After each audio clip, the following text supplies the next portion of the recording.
Ini salapnya. Kenapa ini Rat? Bolong. Jadi pemirsa Banpos TV harus mensubscribe channel Banpos Berita harus. Bisa diulang nggak? Iya. Soalnya ini gue baru nyadar pakai ini.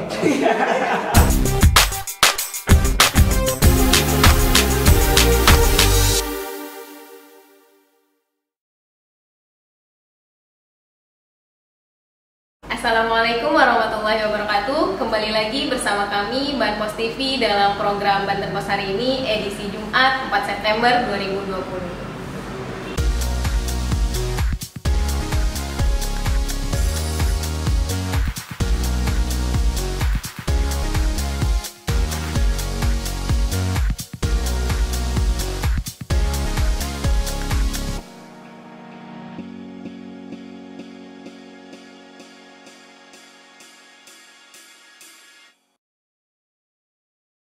Saya Irat Suirat, saat ini kembali ditemani oleh pimpinan redaksi Banten Pos, Bang Chandra Maga, yang akan menyampaikan ringkasan berita pada koran harian Banten Pos hari ini.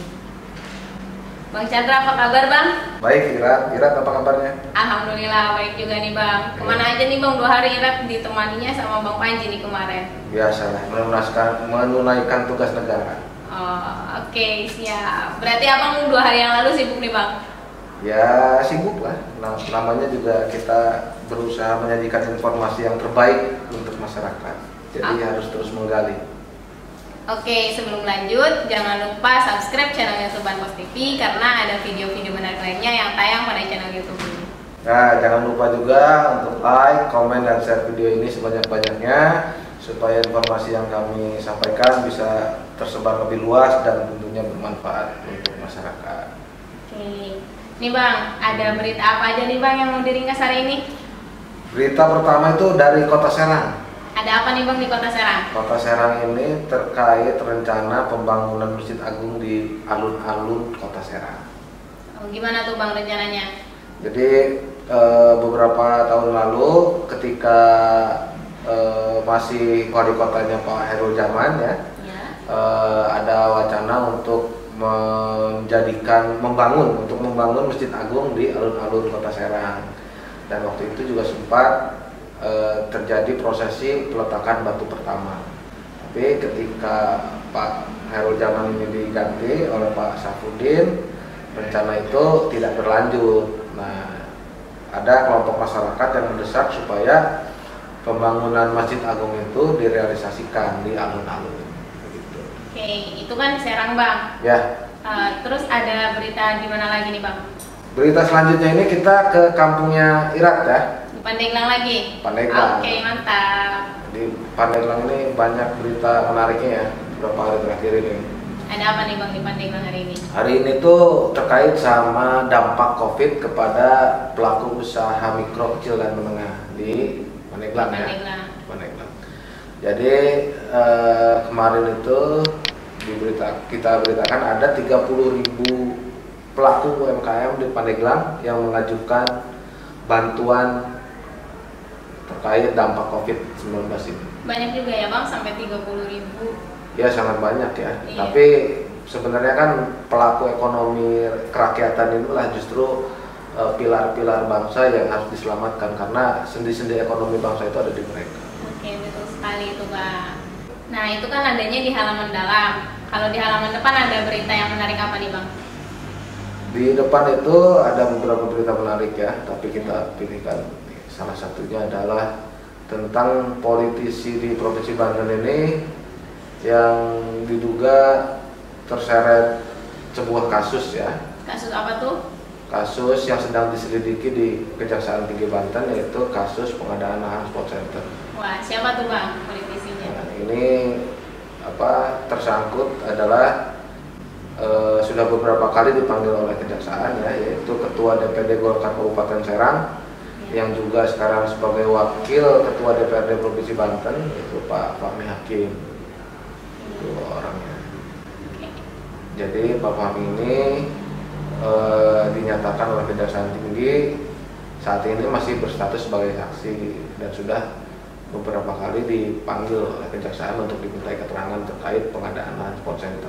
Tapi dia belum tentu menjadi tersangka gitu ya, Ya, karena betul. masih saksi. Ya, ini dugaan. Oke. Nah, selanjutnya Bang ada berita apa lagi? Selain itu, ini terkait COVID-19 nih kira Di Banten. di Banten tentunya. Tapi khususnya kita hari ini menyoroti di Kota Serang. Ada penambahan lagi Bang? Oh tentunya ada penambahan dan ini menjadi kekhawatiran kita semua bahwa penambahan masih terjadi di Kota Serang. Jadi hari kemarin penambahan di Kota Serang itu ada 5. Ada 5. Dan ini kan menjadi akumulasi dalam seminggu ini, di minggu ini ya, bukan Iya, seminggu di ini ya. minggu ini. Di minggu ini sudah 10 di Kota Serang. Wow. Jadi ada wacana dari pemerintahan setempat ini untuk mulai menutup sejumlah tempat keramaian. Kan kita tahu kemarin di Cilegon sudah menerapkan ya. Iya. Kita beritakan juga bahwa Pemkot Cilegon menutup tempat-tempat keramaian seperti mal, pasar gitu kan, Iya, dan tempat-tempat betul. hiburan lain. Kemungkinan ini akan diterapkan juga di Kota Serang. Termasuk terminal juga ya Bang, terminal kabupaten. Iya betul, termasuk terminal karena itu salah satu pertimbangannya adalah di Serang ini diindikasikan terjadinya banyak penambahan ini karena impor. Oh, jadi orang-orang dari luar yang membawanya. Ya, banyak masyarakat Kota Serang yang bepergian atau bekerja di luar daerah, terutama di zona merah. Nah, ketika mereka pulang ini bawa oleh-oleh. Oleh-olehnya virus itu. Ya, betul. Oleh-oleh yang tidak harus ini ya Bang, yang Diharapkan tidak harus ya. diharapkan. Iya, Iya. betul. Oke Bang, ada berita yang paling hot apa nih Bang hari ini? Untuk berita utama kita, berita yang menjadi headline ini adalah tentang pilkada. Pilkada di mana nih Bang? Pilkada serentak ya. Iya. Ini di semua daerah, termasuk di Banten ini ada 4.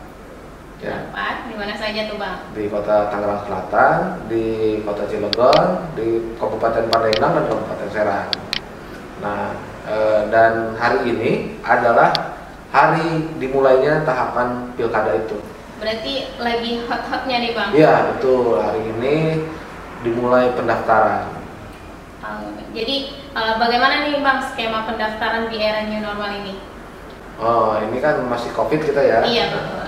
Jadi ada ketetapan juga dari KPU tentang mekanisme pendaftaran para calon kepala daerah, yaitu dengan tetap memperlakukan protokol kesehatan. Berarti pendaftarannya nggak boleh membawa masa banyak kayak sebelum-sebelumnya Bang? Iya betul. Jadi dibatasi masanya dan orang-orang yang bisa masuk ke dalam ruang pendaftaran juga dibatasi seminimal mungkin. Wah, berarti kompetisi udah dimulai dong Bang kalau seperti ini. Karena kan udah mulai pendaftaran juga kan ya? Iya betul, ini kalau di sepak bola ini udah perlu kick off. Wah. Udah seru ini.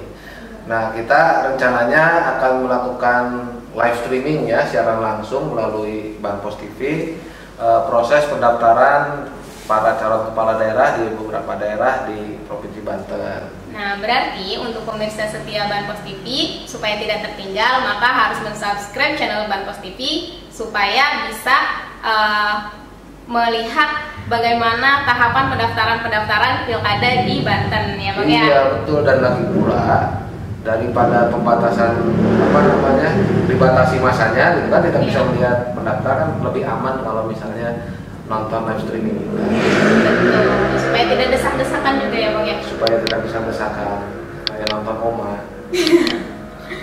Nah, untuk pemirsa setia Banpos TV dan pembaca setia Banten Pos bisa membaca berita selengkapnya di koran harian Banten Pos yang bisa didapatkan di loper-loper terdekat. Selain itu ada juga Banten Pos edisi digital yang bisa didapatkan melalui langganan grup WhatsApp yang linknya ada di deskripsi video ini. Selain itu juga bisa diunduh di portal berita kami yaitu banpos.com. Demikian penyampaian berita hari ini. Saya Irat Suirat. Saya Chandra Maga. Pamit undur diri. Billahi taufiq wal hidayah. Wassalamualaikum warahmatullahi wabarakatuh.